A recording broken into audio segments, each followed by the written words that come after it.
partir de sua obra, a cultura nordestina alcançou o status de maior representante da arte popular brasileira. O escritor e dramaturgo Ariano Suassuna foi um mestre em sintetizar elementos e figuras do povo nordestino com obras clássicas da literatura universal. Esta mistura de gostos e expressões fez Ariano se consagrar como um dos maiores autores do país. Para relembrar a vida e obra do escritor, resgatamos o especial Os Mágicos, exibido pela TV Educativa do Rio no final dos anos 70. No episódio gravado em Recife, Ariano é entrevistado com maestria pelo jornalista Araquém Távora. Afinal, aqui, se existe memória, a fita roda. É quase no ponto em que a Rua do Chacon, no bairro de Casa Forte, encontra-se com o rio Capibaribe, presença constante na paisagem do Recife, que vive Ariano Suassuna. A casa, com sua fachada em azulejos azuis, antiga sede de fazenda, tem mais de 100 anos. No pomar, há jaqueiras, mangueiras, fruta-pão, pés de jambo e jamelão. Um ambiente adequado a este sertanejo universal, que, aplaudido nos mais diferentes países, continua plenamente enraizado no espaço geográfico onde nasceu. É esta terra e seu povo que alimentam toda a sua produção intelectual.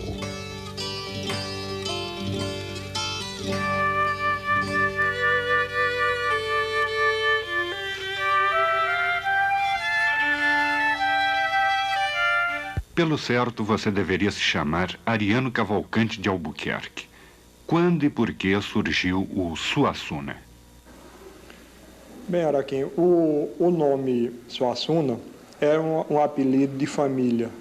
O ramo da família Cavalcante de Albuquerque, ao qual eu pertenço, tinha esse apelido por causa da terra, a terra a qual eles pertenciam, da qual eles eram donos. Agora, quando foi na independência, em 1822, por aí, houve um surto de nativismo causado pela própria independência. E a maioria, grande parte das famílias do Nordeste começou a trocar os nomes europeus, portugueses, por nomes ligados à terra. Então, o meu ramo, o ramo da minha família, que era Cavalcante de Albuquerque, e que era chamado de Suassunas por causa da terra, esse ramo adotou o nome como nome de família. Então, meu bisavô, que se chamava Raimundo Francisco de Sales Cavalcante de Albuquerque, passou a se chamar Raimundo Francisco de Sales Cavalcante de Albuquerque Suassuna. E somente o Suassuna foi transmitido ao meu avô, ao meu pai e a mim. Há muita confusão a propósito do lugar onde você nasceu, e uma maioria prefere apenas apontá-lo como um escritor pernambucano. Na verdade, como é a história, Ariano? Bom, de fato, Araquém, eu nasci na capital da Paraíba. No ano que eu nasci, a capital, o estado chamava-se Paraíba do Norte e a capital chamava-se Cidade da Paraíba. 3 anos depois do meu nascimento, com os acontecimentos da Revolução de 30, mudaram o nome da capital para João Pessoa, o que para nós, Suassuna, tornou o nome da cidade onde eu nasci meio inviável, inclusive porque o pessoal fica tirando brincadeira, pergunta se as pessoas que nascem lá são filhas naturais de João Pessoa. Então, de fato, eu prefiro escolher como meu lugar de nascimento a cidade de Itaperuá, uma pequena cidade no sertão da Paraíba, sertão do Cariri, porque eu sou filho pelos 4 costados de família sertaneja, pelos 4 lados de famílias sertanejas. E, além do mais, eu, com menos de 1 ano de idade, eu saí da capital da Paraíba e fui criado no sertão, de maneira que o lugar mesmo que eu me considero é Itaperuá, no sertão da Paraíba. Mas sou paraibano e nascido por um acaso na capital. Por outro lado, existem aqueles que chegam a dá-lo como morto, Ariano. Sim, eu tenho passado por muitas experiências nesse sentido. Muitas pessoas que me são apresentadas, não sei porquê, dizem que que acham que me conheciam de nome, né? Que acham que eu era mais velho e mais gordo, não sei porquê. Mas realmente, ultimamente, deu para me acontecer esse tipo de história, gente pensar que eu já morri. Um rapaz que trabalha comigo na universidade, uma irmã dele ia fazer o vestibular e um dos pontos do programa era sobre mim. Então, ela estava com dificuldade de encontrar bibliografia a meu respeito e disse a ele, não, então eu falo com a Ariana amanhã na universidade para ver se consigo. Ela disse, e esse homem ainda é vivo? Então, ele me contou e achando muita graça, porque achou que eu tinha nome de escritor já devidamente falecido, sacramentado e falecido. O que levou você a se fazer teatrólogo e romancista? Bem, como eu disse a você, eu passei a infância no sertão.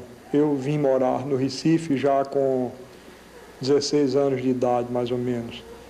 E no sertão, as minhas diversões principais eram a caçada e a leitura.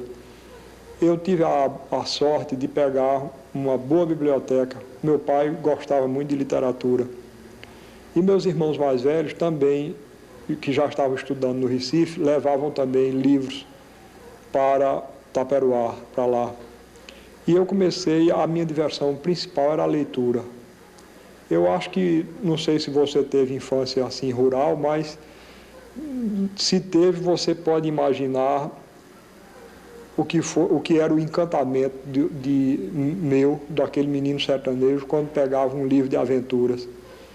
E eu, não sei, talvez por isso, ainda hoje eu prefiro o livro de aventuras ao livro policial, porque o policial é talvez o equivalente urbano do livro de aventuras. E vice-versa, o livro de aventuras seria o equivalente rural e às vezes marítimo do romance policial urbano. Não é que eu tenha nada contra o urbano, é por uma questão de formação, eu preferia um romance que se passasse nas estradas, porque a estrada era um elemento de aventura para mim. Estrada, com a possibilidade da viagem, era um elemento de aventura para mim. Então, eu comecei a ler aqueles livros de aventuras e, imediatamente, comecei também a admirar as pessoas que eram capazes de escrever aquelas histórias que, para mim, eram tão maravilhosas. Aliás, algumas delas eu ainda sou fiel hoje. Eu considero, por exemplo, Rafael Sabatini um grande escritor. Além dos clássicos da aventura, Os Três Mosqueteiros, O Conde de Monte Cristo, eu gosto mesmo de alguns escritores que são considerados, pela chamada intelectualidade, são considerados assim por cima do ombro, ou gente que torce o nariz a esse tipo de literatura. Eu não, eu tenho a sinceridade de dizer que acho Rafael Sabatini um grande escritor. Escaramucho eu considero uma obra-prima da literatura universal, eu gosto muito. Então, na medida exatamente em que aqueles livros abriam uma espécie de universo para mim, eles representavam também para mim, os autores passaram a ser para mim seres fabulosos. E então eu comecei, não digo a querer ser escritor, mas comecei a querer me aproximar daquelas pessoas. E aos 12 anos de idade, escrevi meu primeiro conto, um conto péssimo, passado na Guerra do Paraguai. Era uma mortandade tremenda, havia assassinato de uma mulher infiel, suicídio do marido, era uma coisa tremenda. Mas você imagine que fez tanto sucesso na família que uma irmã minha não acreditou que era eu que tinha escrito. Apesar de que o conto era realmente muito ruim. Quanto à parte de teatro, eu acredito que foi também na infância, através do circo. O circo que representava para mim tudo que havia de maravilhoso na arte, aquela vida da cidadezinha sertaneja e das fazendas. De repente, o rame-rame cotidiano era interrompido pela chegada do circo, com aquelas moças maravilhosas que andavam em cima de arame e com os palhaços sobretudo. Ainda hoje eu sou um palhaço de circo frustrado. Eu não tenho coragem de entrar no picadeiro, nem tenho coragem de entrar no palco. Mas aí, como autor de teatro, eu escrevo a peça e boto para os outros representarem para ver se consigo reproduzir para mim mesmo aquele mundo maravilhoso que foi o circo. Primeira peça de teatro que eu vi na vida, vi num circo, O Terror da Serra Morena. Depois apareceu na minha vida, lá em Itaperuá ainda, um ator de teatro. Aliás, eu acho que esse ano ele está fazendo 50 anos de teatro. É um velho ator de teatro mambembe, uma figura admirável, muito simpática daqui do Nordeste, Barreto Júnior.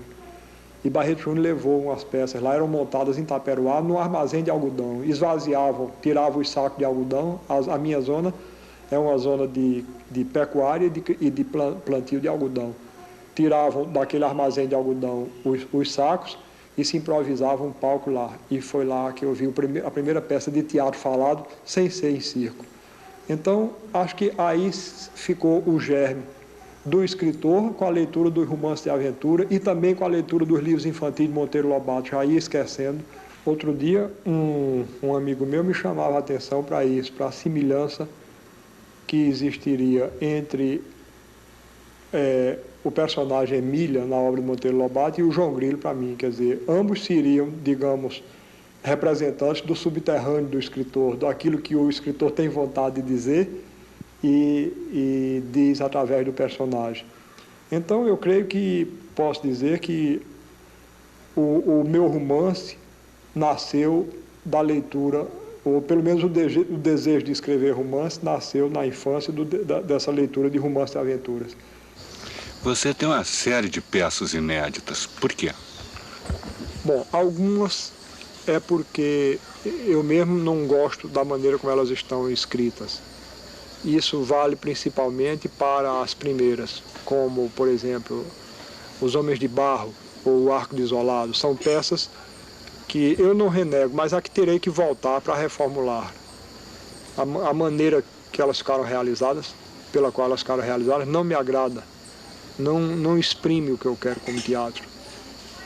As outras foram montadas, foram bastante encenadas, né? Que são, por exemplo, O Santo e a Porca, A Farsa da Boa Preguiça, O Casamento Suspeitoso, A Pena e a Lei. Essas foram bastante montadas. Não tanto quanto o Alta Compadecida, mas foram bastante encenadas. Toda criança, Ariano, tem o seu herói. O seu qual foi?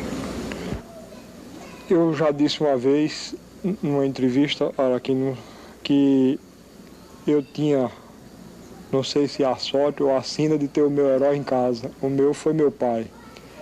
Ele era uma figura... Eu conheci durante pouco tempo. Eu tinha 3 anos, quando ele foi assassinado. Mas, durante esses 3 anos, a imagem dele ainda ficou muito bem gravada na minha memória. As pessoas que o conheceram melhor dizem que ele era uma figura muito curiosa, um bom contador de história, um sertanejo. Diz que era uma personalidade que era difícil a pessoa conhecer ele e não ficar amigo em pouco tempo, porque era uma pessoa realmente tinha uma conversa mesmo agradável, era uma pessoa muito verdadeira, tocava viola, cantava. E isso mesmo eu procurei uma vez. Você falou há pouco que, além de ser escritor de teatro, dramaturgo e romancista, eu era poeta. E eu escrevi uma vez um soneto baseado no tema de uma grande amiga minha, que é também uma grande poetisa, Janice Japiaçu. O verso dela era Espada de ouro em pasto ensanguentado. E eu escrevi um soneto sobre meu pai, vou ver se me lembro de memória. Diz assim, é escrito sobre a fazenda Acauã, que era a fazenda dele, e onde eu passei a infância junto com ele. Aqui reinava um rei quando eu menino, usava ouro e castanho no gibão. Pedra da sorte sobre o meu destino pulsava junto ao meu seu coração. Para mim seu cantar era divino, quando ao som da viola e do bordão cantava com voz rouca o desatino, a morte, o sangue e o riso do sertão. Mas mataram meu pai. Desde esse dia eu me vi como um cego sem meu guia, que se foi para o sol transfigurado.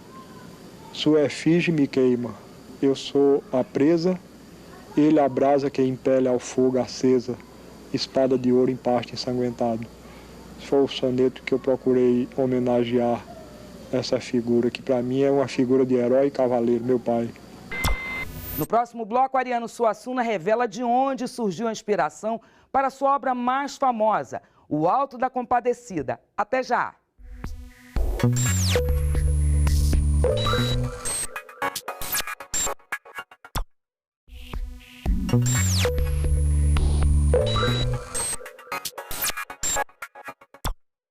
Ariano Suassuna escreveu para o teatro, a poesia e o romance. Muito exigente como criador artístico e de uma disciplina rigorosa, possui uma relação íntima com a arte de contar histórias. O legado deixado pelo escritor e sua contribuição para a cultura popular brasileira são inegáveis. Você está revendo o especial Os Mágicos, exibido pela TV Educativa do Rio na década de 70. Aqui, se existe memória, a fita roda. Na sua juventude, você chegou a ser preso uma vez. Como é que foi essa história? Bom, eu tinha ido a um concerto e depois do concerto, aí pelas 11h30 da noite, meia-noite, nós saímos do Teatro Santa Isabel e ficamos sentados na ponte, numa ponte aqui sobre o rio Capibaribe, no Recife, conversando. Quando foi assim, 1h, 1h30 da manhã, a rua já estava completamente deserta, já faz bastante tempo. Então me veio a vontade de fazer um gesto aí parecido com os que São Francisco de Assis fazia, aí um gesto gratuito de lírico poético. Eu chamei meus amigos para nós tomarmos um banho no rio Capibaribe. Eles concordaram, a gente pulou da ponte dentro d'água e começamos a tomar banho. Acontece que o rio Capibaribe, a ponte é junto da Rua da Aurora, onde fica a Secretaria de Segurança Pública daqui. O sentinela avistou a gente e daqui a pouco, junto das roupas, estava uma caminhonete da polícia com um bocado de gente e quando a gente saiu foi preso, né? Parece que o delegado ficou meio mal-humorado porque estava dormindo e acordaram ele para pegar lá aqueles desocupados que estavam tomando banho lá. Parece que ele ia soltar a gente, mas eu fui me meter a engraçado, a fazer humor e me saí mal. Ele me disse, mas então os senhores, né, tomando banho? Aí eu disse, o senhor não toma banho, não? Aí ele disse, mas nus? Aí eu disse, e o senhor toma banho vestido? Ele disse, quer fazer graça, né? Eu ia soltar vocês, mas agora vocês estão metidos aqui, é engraçado, vocês vão passar a noite no xadrez. E a gente passou mesmo, uma noite muito ruim, foi muito ruim. E no dia seguinte, somente quando o delegado foi substituído, foi que nós fomos soltos. O delegado que substituiu o que nos tinha prendido, o que tinha nos prendido, gostava de literatura, e já tinha lido alguma coisa que eu tinha publicado, e eu sei que depois daí eu digo sempre que quem quiser fazer desses tipos de gesto feito parecido com o de São Francisco de Assis e outros transviados, deve fazer isso longe da polícia. E quem quiser também se meter a fazer graça com o delegado, deve primeiro se informar se ele gosta de ler Dostoiévski, Cervantes e outros Balzac, porque foi ele, esse que gostava de literatura, que me soltou. Seu namoro com Zélia durou 10 anos. Por que decorreu tanto tempo até o casamento? Bem, Araquém, em primeiro lugar, eu vou lhe dizer uma coisa, acho que a minha mulher foi a mulher mais pedida em casamento do Recife. Eu pedi minha mulher 3 vezes. A primeira vez, o meu sogro e a minha sogra, eu pedi autorização para namorar com ela, não deixaram porque eu era pagão, eu não era batizado. Aí eu me batizei e pedi a segunda vez, aí deixaram eu namorar. Aí a terceira vez eu pedi para noivar e deixaram. Então, logo aí houve uma demora muito grande. Entre batizados, namoros e noivados, levou um bocado de tempo. Depois eu fiquei tuberculoso. Já noivo, no ano que eu noivei, exatamente, 1950, eu fiquei tuberculoso. Eu comecei a namorar com ela em 47. Mas aí houve esses tropeços todos, em 1950 eu noivei. Aí fiquei tuberculoso. Passei 2 anos deitado em cima de uma cama E aí não podia ganhar dinheiro, né? Não trabalhava, não tinha como ganhar a vida, não podia me casar. Então, só em 1952 foi que eu comecei a trabalhar. Aí fui ser advogado. Aí não dava para advogado, deixei a advocacia. De maneira que só depois que eu me tornei professor, foi que consegui assim um emprego que eu pudesse manter a minha mulher. Então, casei em 57, 9 anos e alguns meses depois de ter conhecido Zélia. Eu exatamente casei a 19 de janeiro de 57, 19 de janeiro é o dia do aniversário do meu pai, a data foi escolhida por isso. Viajei para o Rio, porque a Compadecida estreava no Rio a 25, se eu não me engano, de janeiro, 25 de janeiro de 57. Então eu casei e fui passar a lua de mel, eu e um irmão meu, casou também no mesmo tempo, fomos os 4 passar a lua de mel no Rio e assistir à estreia nacional do Alto da Compadecida. Já tinha sido montado aqui, mas sem repercussão, no fim do ano de 56. E a 25 de janeiro foi montado pela primeira vez no Rio de Janeiro, no Teatro do Sina, e eu assisti a estreia com Zélia em lua de mel.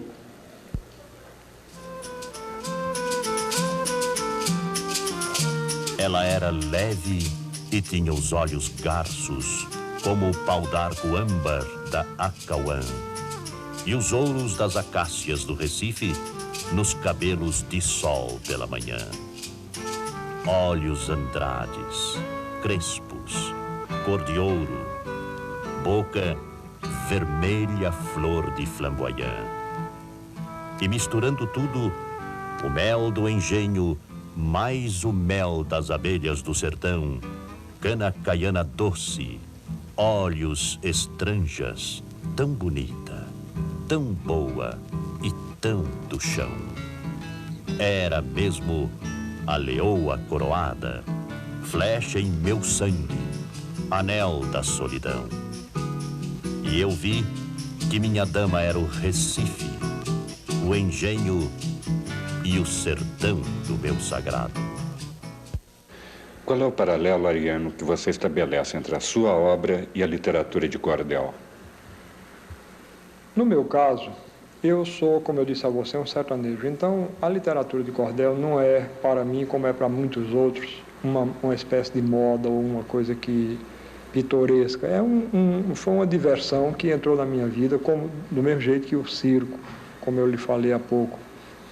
Então, eu desde menino que eu canto folhetos, canto romances. Meu pai já cantava, meu pai já era um grande entusiasta da literatura de cordel, era amigo pessoal de Leonardo Mota, a quem ele forneceu muitos dos versos que estão citados nas obras de Leonardo Mota. Aliás, um dos livros de Leonardo Mota, Sertão Alegre, é dedicado a meu pai. É dedicado a várias pessoas, entre elas meu pai. Então, quando eu comecei a querer escrever para teatro, eu não queria imitar o teatro espanhol, nem o teatro... O espanhol não, o espanhol exerceu uma grande influência em mim. Eu não queria imitar o teatro francês, nem o alemão, nem o inglês, nem o americano. Então, me voltei muito naturalmente para essa literatura que eu considerava uma expressão verdadeira do povo brasileiro. Quando uma vez nós fazíamos parte aqui de uma gráfica, um grupo de escritores e poetas e pintores, esse mesmo grupo que vinha do Teatro do Estudante tinha aqui uma pequena gráfica manual, gráfica amador. E eles me encomendaram uma peça de teatro para poder fazer o livro. Seria uma peça em um ato, mas eu tomei gosto e terminou sendo o Alto da Compadecida. Mas eu já tinha escrito antes outras peças baseadas no romanceiro popular. Mas no caso da Compadecida, por exemplo, eu conhecia um folheto, que eu vou recitar porque é curto, dá tempo, e baseado nesse folheto eu fiz o primeiro ato do Alto da Compadecida. O folheto diz o seguinte: eu vi se contar um caso que fiquei admirado. Um sertanejo me disse que no século passado viu-se enterrar um cachorro com honra de potentado. Um inglês tinha um cachorro de uma grande estimação. Morreu dito cachorro, e o inglês disse então: me enterra este cachorro, ainda que gaste 1 milhão. Foi ao vigário e lhe disse: morreu o cachorro de mim. e o urubu do Brasil não poderá dar-lhe fim. Cachorro deixou dinheiro, perguntou-lhe o padre assim: mim quer enterrar cachorro. Disse o vigário: ô inglês, você pensa que isso aqui é o país de vocês? Disse o inglês: com cachorro gasto tudo desta vez. Ele, antes de morrer, um testamento aprontou. Só 4 contos de réis para o vigário deixou. Antes do inglês findar, o vigário suspirou. Coitado, disse o vigário, de que morreu esse pobre? Que animal inteligente, que sentimento nobre. Antes de ir para a cova, fez um presente do cobre. Leve lá para a igreja que eu vou encomendar. Isto é, traga o dinheiro antes dele se enterrar. Que esse sufrágio fiado é possível não salvar. E lá se for o cachorro, o dinheiro foi na frente. Teve imponente o enterro, missa de couro presente, ladainha, etc, etc, melhor do que certa gente. Mandaram contar ao bispo que o vigário tinha feito o enterro de um cachorro que não era direito. O bispo reclamou muito, mostrou-se mal satisfeito. Mandou chamar o vigário. Pronto, o vigário chegou. Às ordens, Sua Excelência. O bispo lhe perguntou: então, que cachorro foi que o reverendo enterrou? Foi um cachorro importante, animal de inteligência.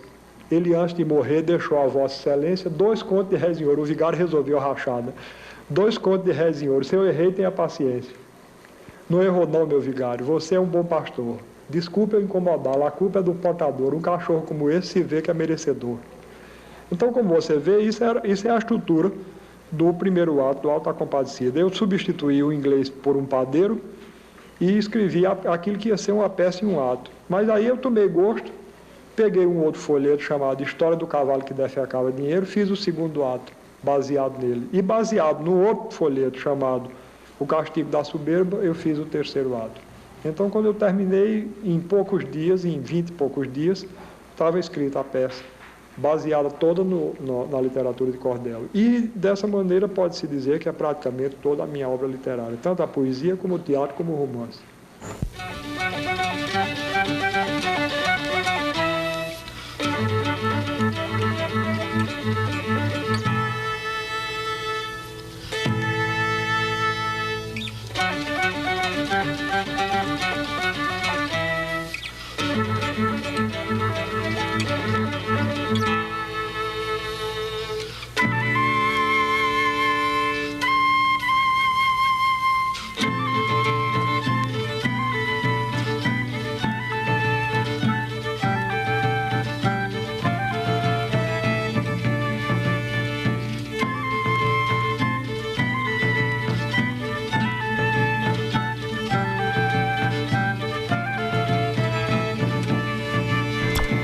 O Recordar da TV de hoje fica por aqui. Até a próxima!